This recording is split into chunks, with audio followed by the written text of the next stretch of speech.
Hey Rob, how you doing? This is Cameo. I'm fine, Cameo. Thank you very much for taking the time to chat with me, my friend. I really appreciate it. Oh no, I appreciate it. I just got to say that you were the staple of my childhood because your voice is so recognizable. And now going back from actually reading up on you, it's just like whoa, you've been in everything. Well, I have, I've been pretty lucky, man. I think, let's just say, don't tell anybody, but I've fooled them for 30 plus years. And it sure beats the hell out of working for a living. You know what I mean? It's just, it's a remarkably great way to make a living, to be able to get up every morning and go to work with people with whom you would choose to spend your free time, and you do something that you would essentially do for free, and then nice people pay you to do it. It's sort of won the lottery of life, and I do not take it for granted. I can promise you that. Well, that's amazing. What made you decide to get in voice acting? Actually, the opportunity, it wasn't anything that I had sort of predetermined. I came to L.A.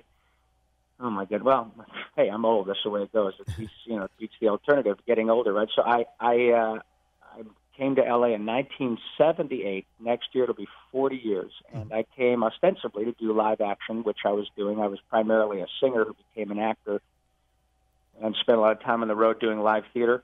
Pardon me, and moved to L.A. and I was doing the typical TV, movie, commercial stuff. And one thing that young actors, young performers learn pretty quickly when you come to L.A. and New York is that there are a million average-looking white kids like me with SAG cards.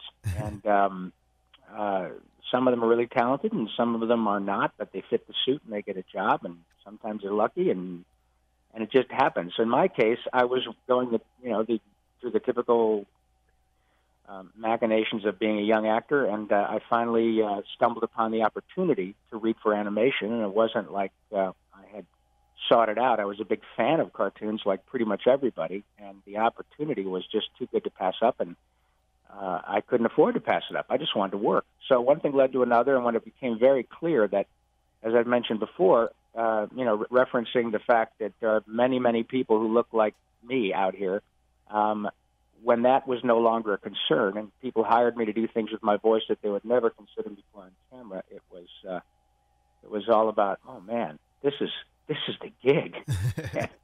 They let me sing. They let me sing in character. They let me create my own stuff. And I could play bad guys, good guys, happy guys, sad guys, monsters, you name it. It was just like being in a giant sandbox. And then I got to work with many legends who have ultimately passed away, Jonathan Winters and Gene Foray and Mel Blanc. And, oh, my God, it was just, forget it. So now I'm in a position where still at the other end of my life, nobody cares what I look like still. And it's fantastic. Cameo is just incredible. That's amazing. And I know you've played like a wide range of characters. One of my favorite shows growing up, we'll get into the Ninja Turtles a little bit later, but was Jonny Quest. Oh, yeah. Mine too. You played Haji.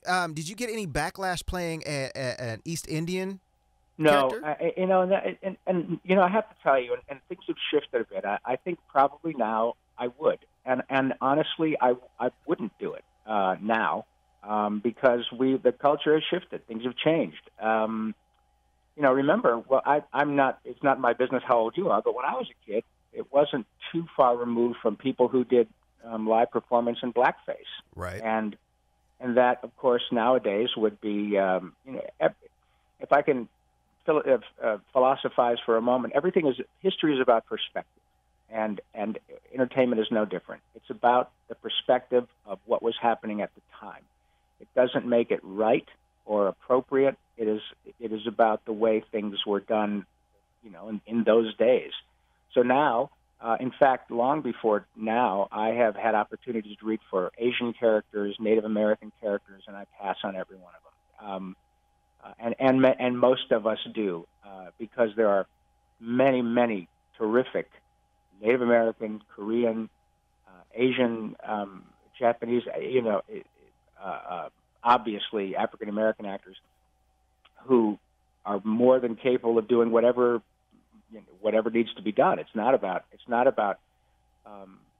color or ethnicity. It's about talent. Right. However, when you have a specific ethnicity, then there are plenty of people to fill those in that who are of that particular native ancestry. So when I was a kid, I know that Jonny Quest was a huge fan. I was a huge fan of that show in the original version, and Tim Matheson was the original voice of Jonny Quest, and I think there was a kid named Danny Bravo who was the voice of Haji. I believe he was a Canadian actor. I never was able to follow up, but when the second iteration came along, I jumped on it. It never occurred to me one way or the other, nor did it occur to the people hiring me that, gosh, we're hiring a white kid from Flint, Michigan to be the voice of an East Indian boy. And so I did my job. I had a blast, and et cetera. I believe then there was yet another version sometime in the 90s. And if I'm not mistaken, the gentleman who played Haji in that iteration was of, I believe, Southeast Asian, or rather Indian ancestry, or perhaps something, maybe Bangladeshi or something. I'm not really sure. But in my case, it was never an issue on either side of the equation. I have to say now the circumstances and the historical perspective has changed, and there are plenty of people to do whatever we need to do. And I just wouldn't do it. I would say, hey man, I know 4 or 5 guys that can do this, and let them do it. Right. They're good. Yeah. Same with natives. It's Native American stuff. So everything has changed. That's an excellent question. I'm so glad you brought that up, because I had no issue doing the job because it was offered to me. Mm-hmm. And it never occurred to me that there would be anything wrong with it one way or the other when I was, whatever it was, 30 years old, 25 years old. Now it's completely different. And the first thing that would come to my mind would be, I know this guy, or Dev Patel. Dev Patel is, he's a movie star. Let him do it. That happens all the time. Oh, that's amazing, man. I like your thought process on that too, because I know in Hollywood, I know it's hard. I know voice acting is hard to get into. Acting also, it's just a cutthroat deal, and if you have some people will just jump on it, whether they are that nationality or not. Yeah. And so, I totally understand, but your philosophy on it was great. I really appreciate that. No, I appreciate it. I appreciate your appreciation. It really, and I have to say, I don't believe that there are many actors who would be much different out here. I think that unless it's very specific and they want, Robert Downey did a movie in which he played a black guy, but he's Robert Downey Jr. and it's a movie. It's a different thing. With respect to this, I would venture to say that pretty much anybody who talked to who's in my position, Billy West or John DiMaggio or Maurice LaMarche or Frank Welker, I believe that virtually all of us would defer to the actors of the appropriate ethnic background. I just think that's the way it should be, and they're available, and times have changed. I got you. Yeah. I also know that you battled cancer. I did. How's that going now? Well, the cancer took a hell of a hit because it's gone. Awesome. Well, congrats on that. Thank you. Yeah, I beat the living daylights. I shouldn't say me, my doctors, and a whole pile of radiation and a whole pile of chemotherapy. But no, man, I don't wish it on anybody. But unfortunately, it's pretty ubiquitous. Everybody knows somebody who has either passed or is battling or will battle cancer. It's just so many ridiculous forms of the disease. In my case, it was throat cancer, which was a bit of a left-hander, because of what I do for a living. But honestly, Cameo, when I was diagnosed almost 2 years ago, I had a wonderful career and a full life, and even if they had said, "Look, you better get your stuff together because you're done," I got nothing to complain about. Zero. Yeah. But the reason that I think I was able to, with the help of my wife and my son and terrific doctors, deal with it was up to this point, I have had so many wonderful examples of courage, often about cancer, other really just despicable diseases, primarily through the eyes of children, because as a result of Ninja Turtles especially, I and the other guys who were the original cast, we talked to, I don't know, hundreds of kids around the world over the years. And often we go visit them in person and stuff like that and chat. It was a great fun. But by the time that I had been diagnosed at my age, I kept in touch with many families whose children had died of cancer, and I was able to see how they dealt with it, and it was utterly heroic. And there are people who do it every single day. Yeah. And they deal with things that are ultimately going to kill whomever it is they're taking care of, whether it's a grandma or their 8-year-old. And it's impossible to even comprehend what those people go through. In my case, it was made clear that I was probably going to be fine, but the treatment was going to really kick my ass. They said, you're going to be down it's going to really be gnarly. And it was, but it was not like losing your 8-year-old. Right. I can't even comprehend that. So in my case, I had great teachers who taught me how to suck it up and take a punch. And now I'm back to work, and people like you are nice enough to chat with me. And like I said earlier in the conversation, I'm still fooling them, so don't tell nobody. Well, I'm like geeking out right now because Cool. I am a big fan of the Ninja Turtles. I watched the first series of it all when you played Raphael, and even till now, like I'm kind of sad. Well, not kind of sad. I am very sad that the 2012 series is done and over with. Wasn't that good? It was so good. I'm so proud of that show, man. It honest to God, man, every time we go in and do some post-production, when we get, we knew the scripts were good because we record them, but the scripts are done first, and then a few months later, after all the animation is done, you come in and do post-production and tweak things. And man, all of us, Seth Green and Sean Astin, Greg Sives, and myself, we would constantly stop and just look at each other and think, this is like a movie every half hour. It is so good. I'm so proud of that version. It's fantastic. And so which turtle now after the 2012 series was done, what was your favorite turtle to play? Was it Raph or Donatello? Well, that is an impossible question to answer. The quick answer is yes, because I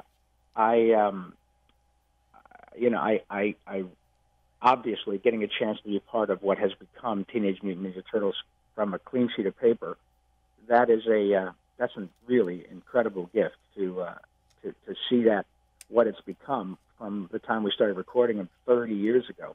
On the other hand, again, back to what we were discussing earlier about no one cares what I look like. 25 years later, I got hired to be another turtle, a different turtle, on a newer show made by people who grew up watching the original one. They're probably about your age. And Kevin Eastman, one of the creators, makes the argument that it's pretty difficult to find a purer version of the show than the one that's just coming to an end now, because the people who produced it are turtle fanatics, and they totally get the mythology and the ethos and the connections between all the characters. So they both have their really amazing stories as to how they came about, and I'm the lucky beneficiary of 2 rides in the turtle van. Yeah, it's and it's arguably as big now as it's ever been. It's huge still, and then this one came to an end, and the nice folks at Nickelodeon came to me earlier this year, and they said, well, your version's ending, but we still own the franchise, and they're going to do a 2D version of the show next year, which is very similar to, in terms of the look, like the original one you grew up with, the 2D cartoon, and not the CGI version. And they asked me to direct it. So now matter of fact, today, this afternoon, 1 o'clock, 1 to 6 today, we're doing a couple episodes of Turtles, and I'm now the director of the show, so the voice director. So this is essentially my 3rd ride in the turtle van. I'm one lucky turtle, that's for sure. That is amazing. And I want to get into it's called Rise of the Teenage Mutant Ninja Turtles, correct? Yeah. Okay, I want to get into that here in a second. But was it hard transferring from a different turtle, from like the hot-headed Raph to the book smart Donatello? No, it's my job, and that's part of what we do. The great, like we were mentioning earlier about being voice actors, is that you do a lot of thinking on your feet, and they throw stuff at you, and you come up with stuff on the spur of the moment. In this case, that wasn't how it worked because we auditioned a little bit and we figured out what they wanted from Donatello, and it fit in really well with the other three guys, at least according to the producers, and here we are. But no, it wasn't.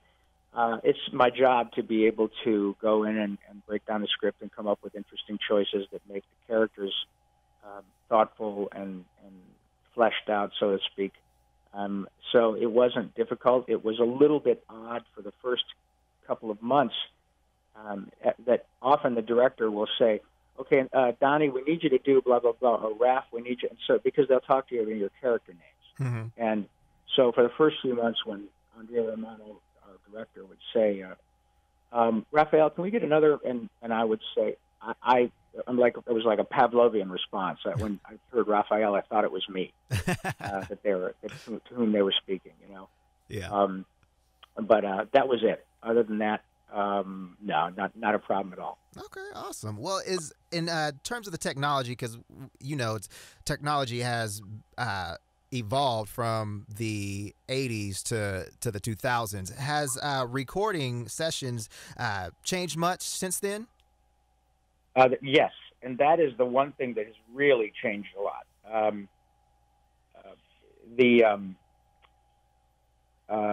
People ask me often what has changed, and my process and how my process hasn't changed.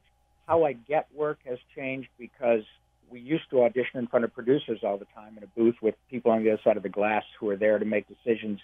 And now I pretty much audition by myself, either at home or my agent's office. And I much prefer the old way. I much prefer having people to bounce ideas off of, but that's just the way technology has taken it because it's so much less expensive than hiring a casting studio to do it. So their agents will send out the audition specs to actors, and they generally do it from home. Now, but the technology, save for the microphones, I'm sure they're better, but the technology in terms of recording and editing, and that's just utterly different. It used to be very simply big tape recorders and lots of tape around people's necks, and they'd be splicing tape and putting it together, and the editing was just like in film, just endless, and very, very hands-on, literally, where you would be touching the film and or the tape. Now everything is obviously all digital. It still requires a great deal of work, but it's all done on the screen and sliding stuff around. And yeah, it's a pretty. I've been around a long time and seen, especially on that end of the equation, incredible changes, and it will only get different. I mean, I'm sure they'll start to take samples of actors and do sort of an artificial intelligence voice acting. Right. I mean, it'll happen. Yeah. It will happen. Hopefully I'll try to keep a little ahead of it and think a little quicker than the machine, but sooner or later they'll probably find a way to replace me with somebody who costs a whole lot less money and is a much better actor. Well, I hope not, because me too. Because I really enjoy your voice acting and everything that you've done. Which brings me to my next question. What is the most challenging character voice that you've done over the years? I think probably The Mask. I was the animated version of The Mask for a couple of years on CBS a while ago, and I got to be Jim Carrey for a whole lot less money. But that was probably the most challenging because every time that Stanley Ipkiss puts the mask on, of course, he changes into some different character, which is dictated by the circumstances in which Stanley finds himself. Right. So that was a lot of improv and a lot of banging off the walls, and great fun. Challenging only to the extent that it was my job was to keep it interesting and try not to repeat myself and using different characters, and so that was a challenge because when you look at the movie, it's 2 hours of Stanley Ipkiss and the Mask in a feature. But when you do an animated series, if you're fortunate enough for it to get picked up, it goes for a couple of years. Right. And so if you do 26 or 39 half hours, then you're doing a lot more of that character than was just done in a 2-hour movie. Right. So it was about trying to be interesting. And the best part of that whole experience, apart from just working with the wonderful people, which is always the best part of it, was that I got to sing the opening theme song. That's a killer, I mean, a killer arrangement, a killer jazz arrangement written and composed by Keith Baxter and Christopher Neil Nelson. And, man, I did the demo, and I remember at the time that once they heard the demo, Judy Price, who was the head of CBS animated programming, called me and said, "Why don't you just sing it?" And I said, "Well, that's a great idea, but I thought you were going to hire, like a famous singer." And she said, "Well, you're the character. Why don't you sing the demo?" And I was very grateful they let me do that. That's, as I said, I was a singer first, and I still like doing that the most, which is why I really enjoyed Animaniacs and all that music there. But that theme song from The Mask opening title is just a killer 1-minute song. And so that was really wonderful. Oh, that's awesome. Also, okay, so let's get into the rise of the Teenage Mutant Ninja Turtles. Yeah. So you said that you were going to be the voice director. What role will that entail for you? Well, that means that I sit on the opposite side of the glass from which I'm used to, and which I'm used rather, and I help direct and guide the actors who are doing what I've been doing for 30 years. And so I know that franchise real well. I know the interrelationships between the characters, and Nickelodeon thought I might be a good guy to help facilitate, what the producers are looking for. So we've been doing it now for a few months, and I really enjoy it much more than I thought. I loved the challenge, and I really wanted the opportunity, and I was very flattered when they gave it to me. But I didn't realize how much I would enjoy working with young actors.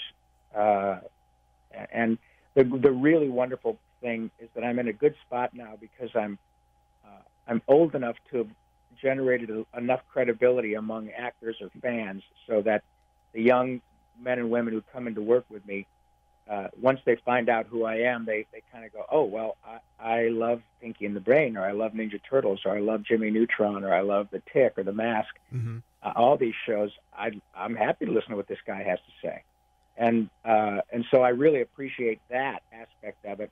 But then I'm young enough to travel around the country and the world performing live music and meeting people at conventions and such, and it's a really good position to be in. But in terms of the of the directing aspect of it, it's just a gas working with young people who are so talented, and they've got all this incredible opportunity now because animation has really never been bigger. And so you have lots of celebrities and lots of young actors, as I was, who are coming up and just really love being involved in huge franchises like Ninja Turtles. And it's great being a part of it. It's just great watching all these wonderful actors blossom in another aspect of their career that they may not have thought was necessarily so viable. And it turns out that they're really, really, really, really good. And just like me, they're going, "Oh, my God, this is fantastic. Nobody cares if I'm a black guy or a white guy or an Asian woman or an Hispanic woman. It's just great." And so I'm grateful to be part of it. Well, that's cool. What can we expect from this this new series? Well, you can expect a lot of humor. I think I believe it's a lighter version of the show. It's more back to a humorous version. The one that we just got through with is probably my favorite version to date in terms of the overall show because it had a lot of highs and lows. It had some pretty intense bad guys, and it had some serious romance between Donnie and April with Casey Jones thrown into the mix, which is another cool aspect of this last iteration. This one's, I think, a lighter, more humorous version, and it is pretty funny. The actors that they have to do it are quite good. Ben Schwartz is just a wonderful actor who plays Leonardo, and he is a regular on Parks and Rec. Yep. Fantastic writer. Omar Miller is a regular on Ballers and is a terrific actor and a very funny guy.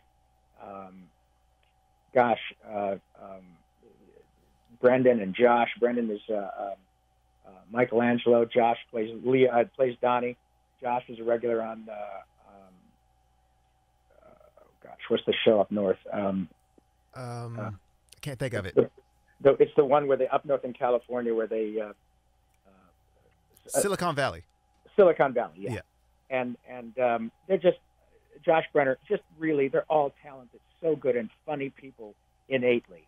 And so this show is a little bit, I think, a lighter version. And we'll see how it goes. I'm grateful to be part of it, but I also know that it's a pretty high bar. This last version of the show has garnered millions and millions of fans who are not just kids. They're people who are often 8 or 9 years old and 28 and 29 years old because they grew up with the original show, and now they just fell in love with this last version. So we have a pretty high bar to reach, and I'm really, really grateful for the challenge, and we'll keep our fingers crossed, and hopefully people will dig it. Well, that's awesome. And I know a little bit earlier you were talking about you going into concerts and stuff. Right. The Animaniacs in concert. I'm so excited. What can we expect from the show? Well, you can expect a whole bunch of laughs and great music and great nostalgia. Having been involved with that show, which was, if Ninja Turtles changed my career, and Animaniacs and Pinky and the Brain changed my life. That was a remarkable experience, and it has held up. Both those shows have held up beautifully. But now, as a result of the kindness of Warner Brothers Licensing, Randy Rogel, who wrote most of that, United States, Canada, Mexico, Panama, and all that. Yes. He wrote all that music, and I was fortunate enough to perform it. We now are able to take that music and the cartoons on the road and perform them live for people, which is what we'll be doing Friday night in your beautiful city at the Tower Theater down there in OKC. And it's a 2-hour show with many, many songs that you're familiar with. Some you're not. You're going to hear songs that made it, songs that didn't make it, the stories behind the songs, many other stories about the show. And we always do a Q&A at the end of every show so people can ask all of us or both of us questions. They can ask me about Turtles, Animaniacs, Pinky and the Brain, Jimmy Neutron, The Tick, Bump in the Night, The Mask, Gummy Bears, Goof Troop, all the stuff I've worked on. And Rick and Morty, unfortunately, I'm still working every day. So it's a really, I think it ticks a lot of boxes. It's very, very entertaining, but it also allows people to go away with a lot of cool information and get stuff signed, and it's just a blast. We have a really great time, and the cool thing is we're the only ones who can do it. We can. We've got the blessings of Warner Brothers, and we're the people who wrote it and produced it, and we can still do it. And I argue that we can do it even better because we know it so well now that it's like falling off a log. And it's the only people who have more fun than the audience are Randy and me. It's absolute gas. So if people are remotely interested in animation and happen to like Animaniacs in particular, come on out because that it's a pretty remarkable evening. And everybody does nothing but laugh and smile for a couple hours. It's a gas. Well, that's amazing because I'm so excited. I will be there this Friday. Yay. So cool, man. I can't wait to see you. I can't wait to see you, man. It's just geeking out right now. Oh, wow. Thanks.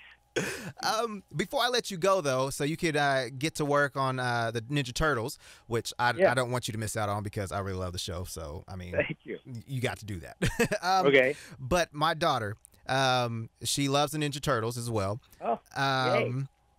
But could you tell her something about, knowledge is power in the Donatello voice? Oh, sure. What's her name? Chloe. Chloe, okay. Hey, Chloe. Chloe, this is Donatello of the Teenage Mutant Ninja Turtles. Firstly, let me tell you something, sweetie. Now, I talked to your daddy, and he said that maybe someday you could come live with us in the sewer. I don't want you to worry about it. It does get a little stinky down there, but by the time that you're old enough to come live with us or maybe come visit us, we'll have it cleaned up. But in the meantime, you have got to do one thing that is so important, and that is learn to read and learn to listen to your teachers, listen to your mom and dad, and listen to the people who can help you gain a lot of knowledge because you know what? The most powerful thing in the world is knowledge. So whenever you find yourself thinking, oh, man, I don't need to learn this, just remember, knowledge is power. And then maybe you could be the fifth turtle. How about that? It would be Donatello, Michelangelo, Raphael, Leonardo, and Chloe, the fifth turtle. Talk about a groundbreaker. You'd be the first female turtle, only because knowledge is power. And, of course, you've got fabulous ninja skills. Anyway, thanks for listening. Turtle Power. Awesome. Thank you so much, Rob. That was amazing. My pleasure, buddy. I'm Thank blushing you. right now. I feel like you were talking to me. Oh, listen, man. It was such a pleasure chatting with you, Cameo. I really thank you for taking so much time with me, man. That was very cool. I'm never I never take for granted the opportunity to speak with somebody, but you have given me so much time out of your day, and it's very, very kind of you, buddy. Oh, no, you have given me so much of your time. I was just trying to keep you as long as I can, but I know you got to work.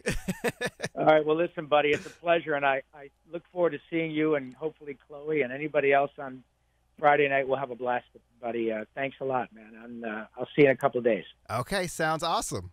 Have a good Okay, one. buddy. You too. Bye-bye. Bye-bye.